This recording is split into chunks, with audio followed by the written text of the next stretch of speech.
नमस्कार दोस्तों, कैसे हैं आप सभी। उम्मीद करता हूं आप सभी बहुत बढ़िया होंगे।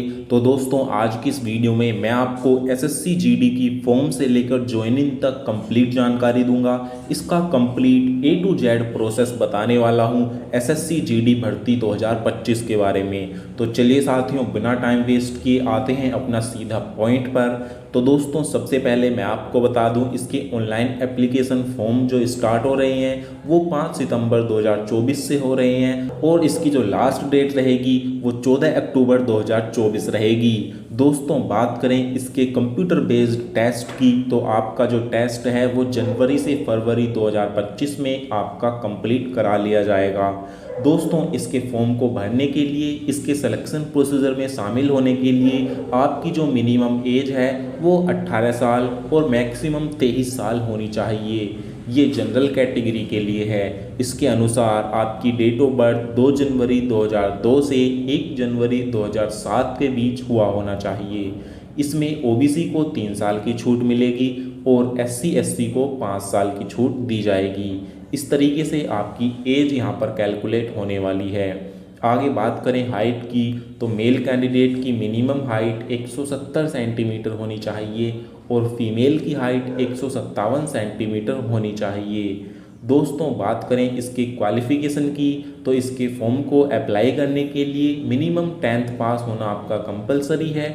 कहीं से भी अगर आपने मैट्रिकुलेशन यानी कि 10th पास कर ली है तो आप इसके फॉर्म को अप्लाई कर सकते हैं। दोस्तों, आगे बात करें इसमें टोटल नंबर ऑफ पोस्ट की, तो इस बार आपकी टोटल नंबर ऑफ पोस्ट आई है 39,481। तो 39,481 पोस्ट के लिए आपसे ऑनलाइन एप्लीकेशन फॉर्म मांगे गए हैं एसएससी जीडी 2025 के लिए। दोस्तों, इसके फॉर्म को अप्लाई करने के लिए आपकी जो फ़ीस है वो 100 रुपये 100 रुपीज़ रखी गई है। ये फ़ीस एससी एसटी और फीमेल कैंडिडेट की नहीं लगेगी। अदर बाकी जो बचे हुए हैं उन सब की 100 रुपये फ़ीस लगेगी। दोस्तों, बात करते हैं इसमें सिलेक्शन प्रोसीजर की, तो जब आप इसके फॉर्म को अप्लाई कर देते हो तो सबसे पहले आपका स्टेज 1 होता है। स्टेज 1 में आपका सीबीटी यानी कि कंप्यूटर बेस्ड एग्ज़ाम करवाया जाएगा। कंप्यूटर बेस्ड एग्ज़ाम आपका ऑनलाइन होगा और आपका जो है जनवरी से फरवरी में आपका कंप्लीट करा लिया जाएगा। इसमें दोस्तों सिलेबस की बात करें तो टोटल 4 सब्जेक्ट से आपके क्वेश्चन पूछे जाएंगे, जिसमें सबसे पहला सब्जेक्ट होगा रीजनिंग का। रीजनिंग के 20 क्वेश्चन आएंगे। एक क्वेश्चन होगा 2 नंबर का, तो 20 क्वेश्चन हो जाएंगे 40 नंबर के। उसके बाद ऐसे ही जीके के 20 क्वेश्चन आएंगे जो 40 नंबर के होंगे।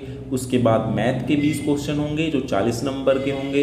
एंड लास्ट में आपको हिंदी और इंग्लिश में चॉइस होगी, आप हिंदी के 20 क्वेश्चन करना चाहते हैं या इंग्लिश के। इसके भी आपके 40 नंबर जुड़ेंगे। दोस्तों, इस तरीके से आपके 80 क्वेश्चन आएंगे जो कि 160 नंबर के होंगे। 80 क्वेश्चंस को करने के लिए आपको 60 मिनट का टाइम दिया जाएगा।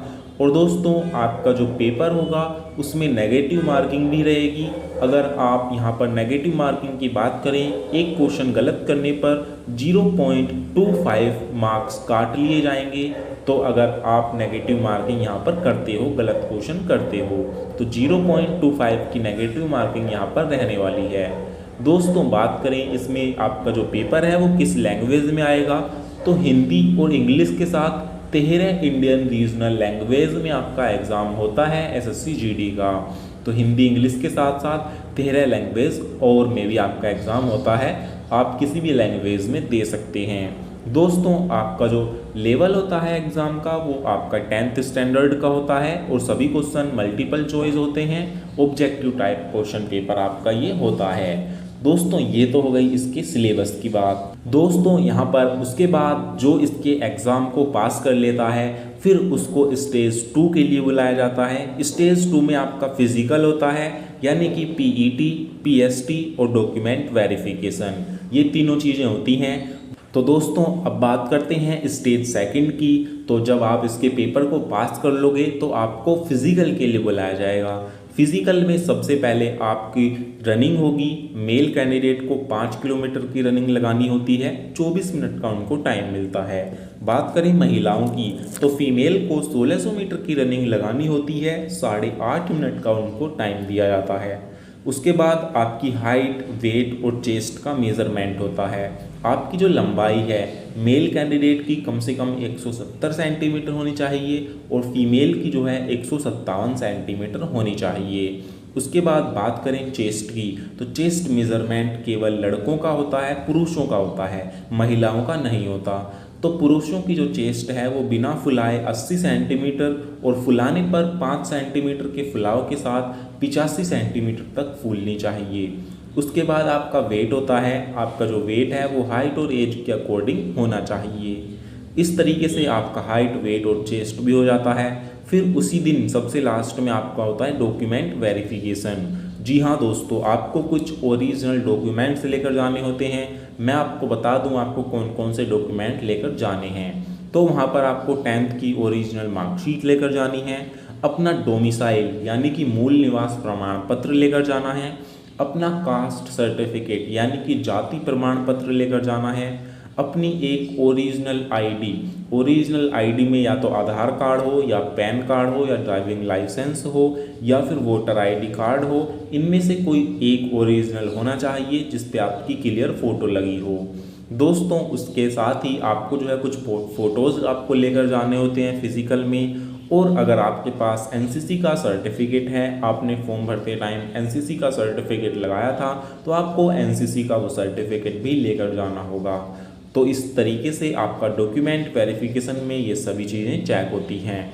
उसके बाद दोस्तों आपकी बारी आती है मेडिकल की। जो बच्चे इसके फिज़िकल को पास कर लेते हैं फिर उसके बाद उनका मेडिकल होता है। मेडिकल में आपकी फुल बॉडी का चेकअप होता है, हेड टू टो यानी कि सिर से पैर तक कंप्लीट बॉडी का चेकअप वहाँ पर किया जाता है। कहीं आपको कोई दिक्कत तो नहीं है, कोई डिसीज़, कोई बीमारी वगैरह तो नहीं है, वो चेक करते हैं। तो मेडिकल के बाद दोस्तों आपकी जो है फाइनल मेरिट लिस्ट बनती है। जो बच्चे फाइनल मेरिट लिस्ट में जिनका नाम होता है अकॉर्डिंग टू पोस्ट, जितनी वैकेंसी है उसके अकॉर्डिंग फाइनल मेरिट वो बनाते हैं और उसमें जिसका नाम होता है फिर उसका सिलेक्शन समझो हो जाता है, उसको ज्वाइनिंग लेटर दे दिए जाते हैं। ज्वाइनिंग लेटर आपके सबसे लास्ट में आते हैं। तो इस तरीके से आपका एसएससी जीडी में पूरा सिलेक्शन प्रोसेस होता है। दोस्तों आपको मैंने बता दिया इसके फॉर्म भरने से लेकर इसके ज्वाइनिंग लेटर तक। दोस्तों अगर कोई भी डाउट या सवाल आपका है तो आप मेरे से कमेंट में पूछ सकते हैं, मैं आपको रिप्लाई देने की पूरी कोशिश करूँगा। तो फिर मिलेंगे एक ऐसी ही नई जानकारी के साथ, तब तक के लिए नमस्कार, जय हिंद, जय भारत।